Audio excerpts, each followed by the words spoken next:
identify these influencers in the social media space, or in this, or the domain specific influencers in a particular marketing segment or a category. This is a very important challenge and a bigger challenge faced by the companies. Companies want to identify who these influencers and thought leaders are. Where are they conversing? Are they talking about our products, about our companies? Are they referring to our brands? If so, how can I engage with them? Because we need to influence indirectly these influencers, because it's not possible to directly market about your products and services to these influencers.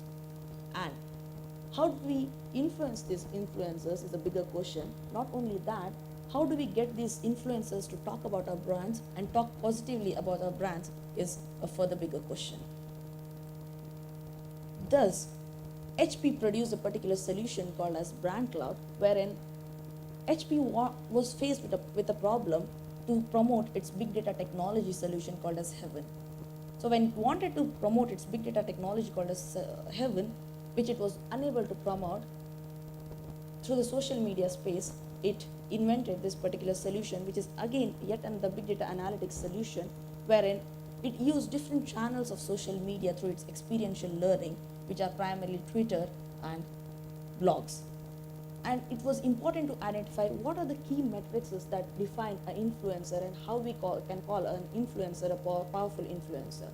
So it defined around 26 key metrics to identify the influencers in the Twitter space, and around 17 key metrics to identify the influencers in the blog space, and further categorized these key metrics into 3 different buckets in the Twitter space under the segment of network metrics, on-topic tweets, and profile metrics, and classified these key metrics into different buckets, namely social engagement, activity, page influence, and the domain influence in the blog space. Based on this, it further assigned the weightages to each of these key metrics, because it's important to understand how we are classifying these influencers so as to target them to promote our products. And on assigning the weightages to the key metrics on further categorization, it finally scored these metrics on the scale of 0 to 10 using the method of standard and rational methods of relative standardization and scoring. And it uses this kind of a solution architecture wherein data was harvested, augmentation and analysis was done on Vertica and Autonomy, and further visualization was done using Spotfire tool. And also quick click view dashboards were also produced. So this kind of a solution, when it was deployed, it helped identify the influencers. So since all of us are the participants in the social media space, and we also get influenced by various thought leaders when we make our purchase decision, it becomes imperative for us to understand who are classified as important influencers and whom do we consider as powerful influencers. An influencer is considered to be powerful if he has a huge followers base. Not only that, he needs to actively engage with the followers by posting the content of value to the followers, and also by retweeting, by asking the questions, and by engaging with them on an active basis. All these parameters constitute the engagement capability of an influencer. So an influencer with a higher engagement capability is considered to be a powerful influencer. Not only that, an influencer has to be an integral part of his network, which is defined by betweenness centrality. So an influencer who has a higher betweenness centrality is considered to be a powerful influencer. Not only the influencer need to be an integral part of the network, but should also be close to other contacts in his network, which is defined by the closeness centrality. And it is assumed that the information transfer happens rapidly if the closeness centrality of the influencer is high, under the assumption that the information gets rapidly transferred between 2 vertices using the shortest path. Not only should a powerful influencer be actively engaging, should have a high betweenness centrality, and should have a high closeness centrality, but should also be popular among his network, as defined by eigenvector centrality. So based on all of these parameters, this solution actually identifies different influencers, that to the domain specific influencers. And HP deployed this solution to identify the influencers in the big data technology space. And this solution gave the list of top 10 influencers, top 20, and also top 100 influencers, but the top 10 specific influencers were picked up, and the brand scores of HP vis-a-vis its competitors were analyzed. So it was understood by deployment of this solution that HP was lagging in its social media engagement as compared to its competitors in the content value and the interactions part of it. Thus, it deployed an engagement model wherein the social media team got engaged with various influencers through active tweeting, providing the hyperlinks to various contents that were posted so as to help the influencers understand and read more about their own products, but in a different portfolio, which are related to the big data technology space. By doing so, HP was able to increase the share of its influence as against the share of its conversations. And again, the brand cloud solution was deployed in the social media space to understand that, and it determined that HP had moved up the quadrant from being the novice in the space of big data technology to that of being the achievers. Thus, this particular solution not only helped HP achieve the tangible financial benefits, but it also helped HP enhance the softer aspect of social science, that is its brand image. Now let's move to the last application of big data analytics from the perspective of sustainability, that is in the financial domain. HP, like any other product companies, which is operating across different locations and regions, faces an ever-increasing challenge of warranty frauds. They are the non-compliant warranty claims, which are mostly fraudulent. Thus, HP wanted to address this problem and build a solution around detecting the warranty fraud cases. But it was difficult considering different patterns of fraud that were coming up every now and then. There are different varieties of fraud being generated each day, and actually identifying different patterns of the fraud becomes difficult. And all the more for the company like HP, because it has products across different portfolios, starting from software to printers to personal systems and servers, etc.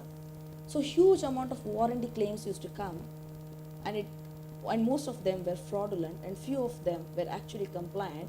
But HP had no say, because it was not possible for HP to analyze, considering all these constraints, which are the fraudulent claims and which are the genuine claims.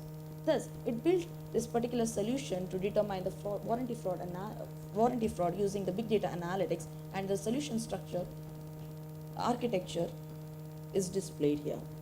So it consists of the data streams, wherein the data is collected from 3 different places or 3 different sources. That is, first one is the shipment data, wherein we get the data on what are the products that were shipped and to which country, which geography, and which customer. And then you get the data from the entitlement database, wherein you understand if a particular customer or a particular serial number or a particular product is entitled for the warranty or not.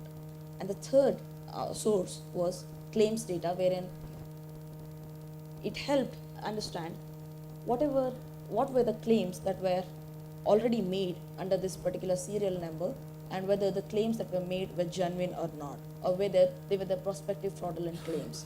So based on this, HP built a warranty fraud analytical tool or a system which had 3 primary components. One is the fraud identification engine, second one was a training engine, and third component was testing engine. So it built a fraud identification engine based on a business rule, such as observing different patterns of fraud that were happening in the historical data. For example, there were some claims that came just before the expiry of the warranty. There were certain claims that were made on a particular serial number which had the extended warranty.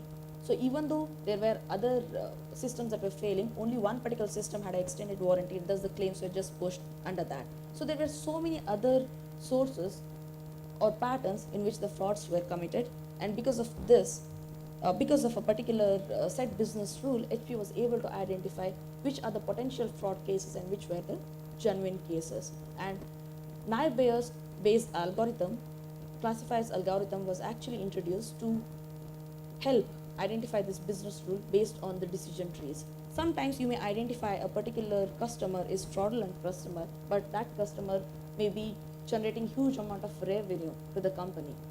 So what kind of a action do you take against such a customer, and what would be the implications of that?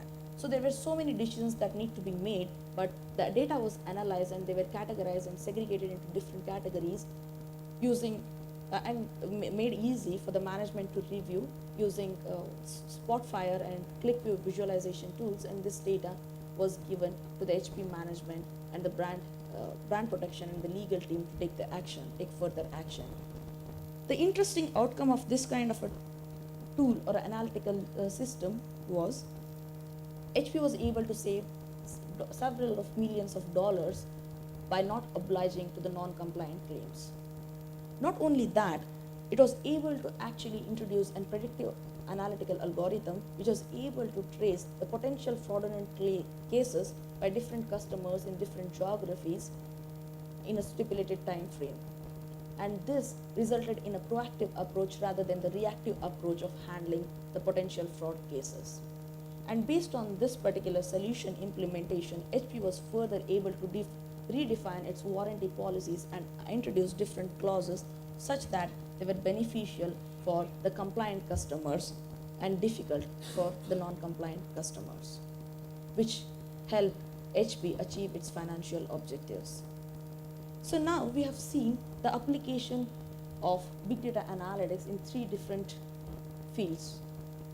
I'll just, yeah, it's almost come to an end. I can take up your questions. So now we have seen that HP has adopted this big data analytical solutions and in 3 different scenarios of sustainability. First one is environmental sciences, second one is social sciences in this field of evolving the science of social influence in the social media space, and third one in the financial domain. And this has helped company achieve all the 3 objectives. First one is a goodwill and a good brand reputation and have a sense of worth of contributing to the nature. The second one is enhancing its brand image, and the third one is achieving its financial objectives. These were just few of the examples, but there are n number of examples of similar stature or structure that can be used to achieve sustainability in all the 3 domains. And not only that, there are so many other potential pressing business problems that can be solved using the application of big data analytics. I'd like to conclude by saying that we speak quite a lot about big data analytics, but it needs to be applied in a sustainable manner to achieve and maximize the benefits. It's not a hype, it's a reality. And if we are not able to equip ourselves to harness this data deluge and use it to our advantage by deriving meaningful insights, then we would be left deaf and blind in the middle of the freeway.